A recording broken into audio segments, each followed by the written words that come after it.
Today, we are facing one of the largest refugee crises recorded. The ethnic minority known as Rohingya within Myanmar make up a large part of this exodus from homelands. Trouble within Myanmar has been brewing since colonial times under the British, but only in recent years has it reached its boiling point. Myanmar is located here next to Bangladesh and Thailand. The military has run a campaign of violence and oppression on the Rohingya for decades. They are not regarded as citizens but as illegal immigrants from Bangladesh. Many have been killed in government massacres. The trouble all began in 1962 after the military of the former Burma seized the government in a military coup, thus resulting in the birth of modern Myanmar. Any rights the Rohingya had before 1962 were lost, thus marking years of oppression.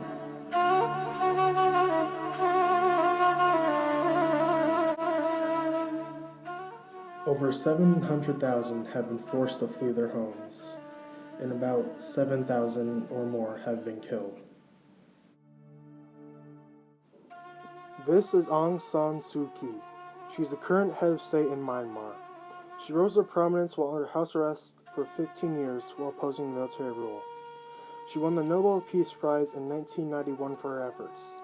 Currently, she has remained silent on the persecution of the Rohingya. A reason for this could be that the military still controls much of the country. The reason that this is in the news is because it has become one of the biggest refugee crises in our time. These people are being persecuted for no reason other than who they are. Aung Kyi has also seemed to turn her back on the freedom of press, as 2 reporters have been arrested, and the government has been trying to quiet the whole thing down. The root cause for the current situation in Myanmar stems from the differences in religious identity within the country.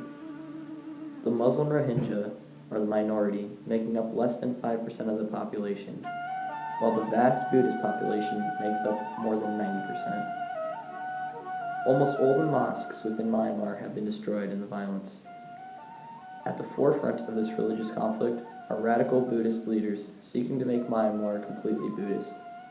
They are backed by the military and thus control almost completely the country. The Rohingya Muslim community are fleeing their hometown of Myanmar because they are being persecuted. Having nowhere else to turn, the Rohingya people are turning to refugee camps. You would think that's a good thing, right? When you look at the conditions they have to live in at these refugee camps, you would think not. These people are living in 20 square meter tents. Since they have such little space, they put 12 people in each tent. This means that every person gets only 1.5 square meters, so it's pretty much a pig pen. The main refugee camp for the Rohingya people is the Katu Palang camp. It holds about 400,000 people. The Rohingya refugees also don't get daily necessities that all of us in this room get, like fresh water, reliable source of food, or any sort of health care. And if there are these items, not everybody will get them. These people are so desperate that they are drinking water off the dirt ground that contains fecal matter. These refugees will stay in these camps for months and even years. These conditions are just inhumane, and no human should have to live like this for so long. Many have turned a blind eye to the Rohingya crisis. Now more than ever, these people need us. There are a few ways to get involved. One particular way is to donate or volunteer for JRS, Jesuit Refugee Services. A strong leader in the refugee services performed for Rohingya people in Bangladesh, the country that holds the most Rohingya who have fled Myanmar. To do this, visit the JRS website at en.jrs.net.